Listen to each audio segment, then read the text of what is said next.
do you feel like Zard's gonna be the deck of Pittsburgh, or what do you think? I am inclined to say yes. If you look at these like tier lists and rankings from Japan, which has been playing with these cards for the past few weeks now, since like they got the full set when we were doing our pre-releases, since they had to go backwards or whatever for Worlds just for that weekend and play our format instead. Been there.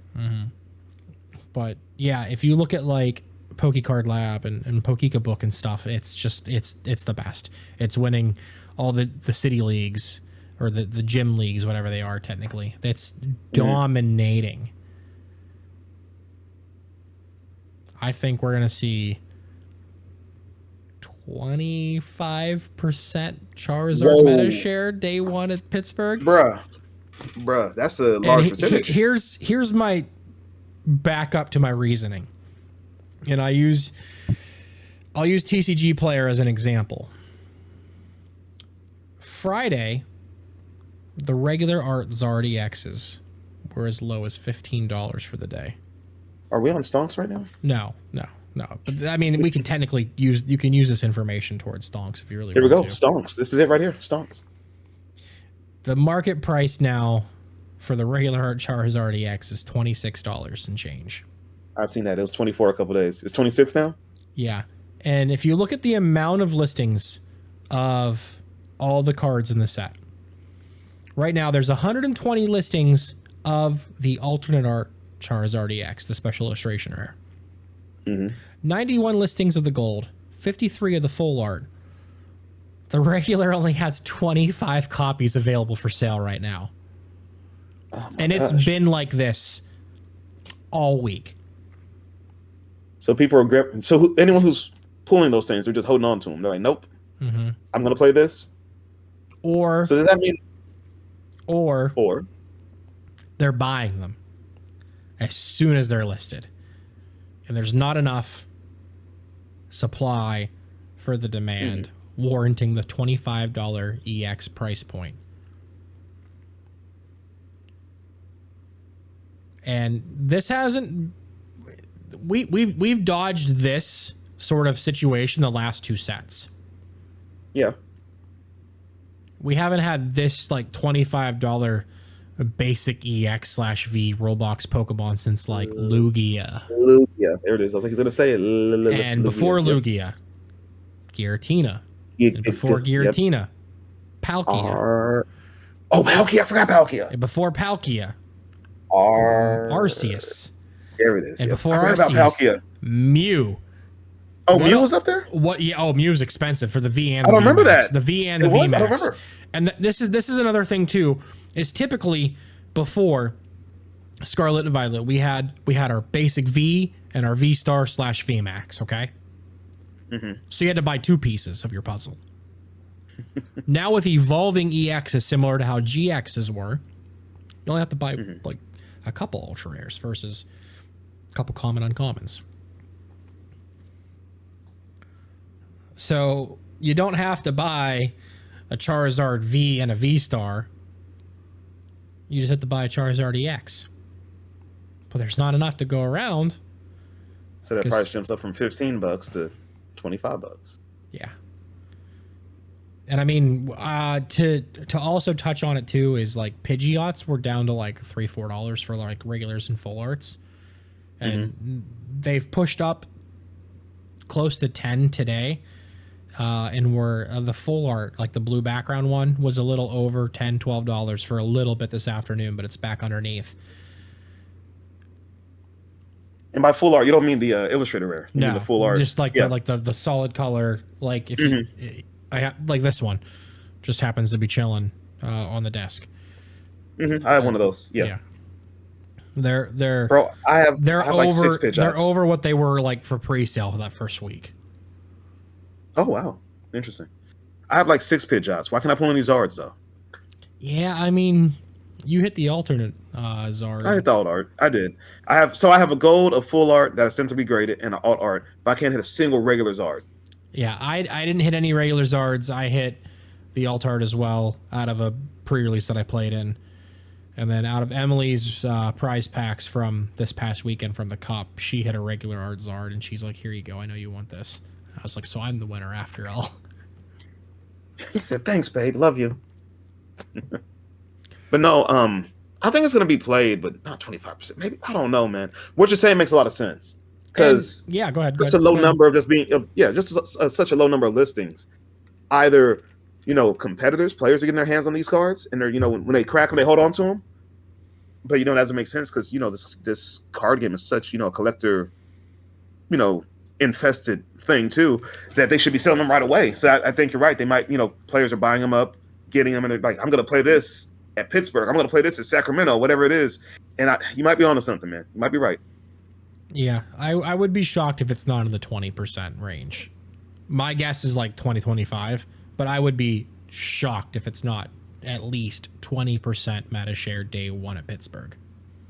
What do you see Glamora EX? I'm trying to figure out where, what kind of percentage? Like 2% or less. Okay. That's okay. I accept that. Or less. It's a fun deck, bro. If you show up, you're playing Glamora, right? I probably am. Okay. I'm really enjoying it. I need to tweak my list a little bit. Only problem is I find myself struggling for energy sometimes. Like, why can't I find energy? It shouldn't be this hard. Mm-hmm. But it's Path Judge Go Burr. And when your opponent has to go down to 3 Pokemon, they're struggling, they don't know what to do, and it's so fun. I'm enjoying it a lot. But yeah. Pittsburgh is going to be interesting. Do you think, and we won't hold this podcast up too much longer, but I just want to get your thoughts on a couple of things. Do you think, with people expecting so much Zard, I mean, you're one of them expecting Zard, do you think Meowscarada finally makes an appearance that, that matters? So that's a variable. And I've been farming the ladder on my phone at work with a different grass deck, but I don't want to talk about that. I'm keeping that. Is this between you and the Redacted Boys? Yes, yeah. So that one is off limits, but DM me later. The Meowscarada, it still has issues, but it also gained Pidgeot to help set up with consistency. So I could see it. I mean, you could if you set up faster, you could, as long as you get damage on the Zard, you can one-shot it. If you don't get damage on the Zard, you don't one-shot it. And even then, they eventually take it. You take enough prize cards, they can one-shot you. Yeah, I don't think Meowscarada is it. I was just joking about that. Because a lot of these Zard decks are still running Radiant Zard, right? Some have started to cut it, from what I've seen. What? Yeah. I would run it. Why wouldn't you run it? I don't think you need it. I mean, sure, you're weak to grass, whatever, but at the same time, starting that Zard in that deck now, that's a death sentence. Because you want to lead like Charmander or Arceus. You start that Radiant Zard, it's you're gonna have a fat bench, and hopefully you can draw out of it and like pop off with a Star Birth and get a Pidgeot up for quick search. Hey man, all Arceus decks just all they want to do is attach pass. That's all they hope for. That's all they want. So as long as they get an Arceus down, they're good. Well, in Charizard, Arceus doesn't need the attachment. It's just there for Starbirth to pop you up. I know. As soon as you evolve, you Starbirth, you go get Pidgeot. I know. Yeah, as soon as you evolve into a Charizard, you're swarming the board with energy. And I also think too, Charizard is really good into Gardevoir and really good into Mew. Oh yeah, definitely. It's hard for them to one-shot you. Maybe Guardy can get there a little bit easier, but it's hard for Mew to one-shot you. And then in return, and you don't even they don't even have to. No, you don't have to take 2. Yeah, you just got to get a Charizard set up, and you have 3 attackers ready to go. You set up a Charizard once against Mew, you have 3 attackers. You put 1 energy or 2 on the whatever one you're attacking with, another energy somewhere else, and next turn attach, and you're rocking and rolling, man. But I've been looking at, like, every day I go on PokeCard Lab and I look at all the gym battle results, and there's just winner Charizard, winner Charizard, winner Charizard, winner Charizard. And these are all Arc Pidgeot lists, right? Not all of them. I've seen some. Okay, there we go. Have you seen the Lost Box list? I've seen Lost Box lists, yes. I've seen Entei Delphox list with heavy 4 Sealstone. Excuse me? Yeah, there's like 4-ish solid ways to play it, and I think that's because no one has completely solved the deck yet. And like I technically I got my 3rd Charizard last night, but if I'm gonna play it, I unfortunately have an alternate art, a full art, and a regular, and I really don't want to riffle shuffle the alternate art when it's like $100 card. Yeah, I have the alt art one. I have it sleeved up, and I have it in a top loader, and I also have the gold one right here too. Mm-hmm. My full art I sent to be graded. I don't know when I'll get that back because, you know, PSA. But yeah, I have yet to hit any regular Zards, but I have 3 of the other ones, and I'm like, well, if I need to play it, I'll just crack open the PSA one, and here we go.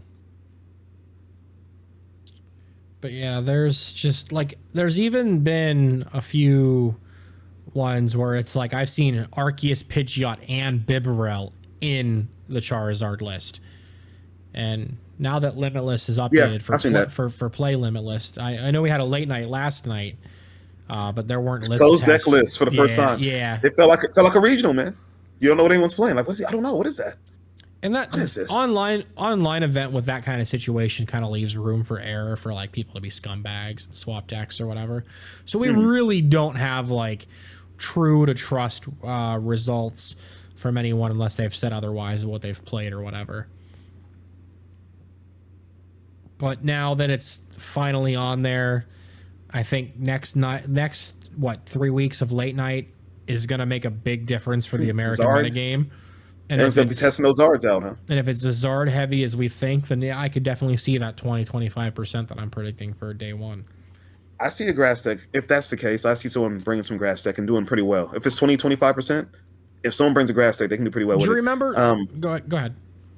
No, you go ahead. Do you remember the pandemic Decidueye bell curve?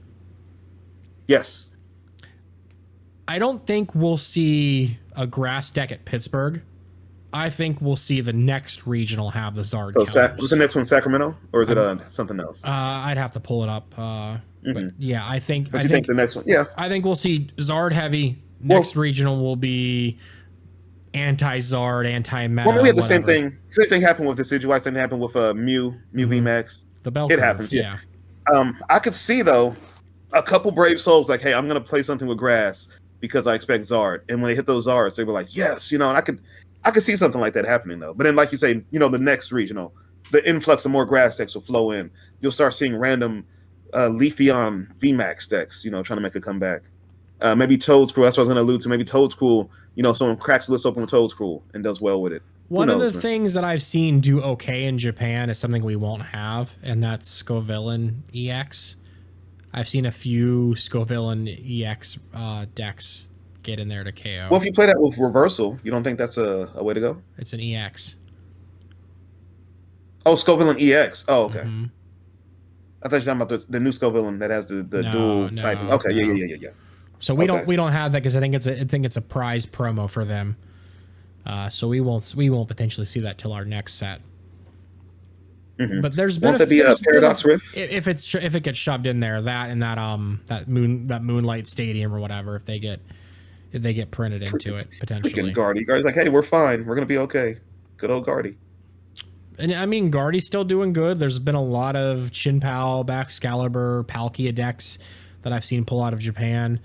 There's been a few random like Torterra, Grotle, Reversal Energy, Luxray, Pidgeot, Bird Box style decks too. So there are options, but at the same time, they are drastically meta calls.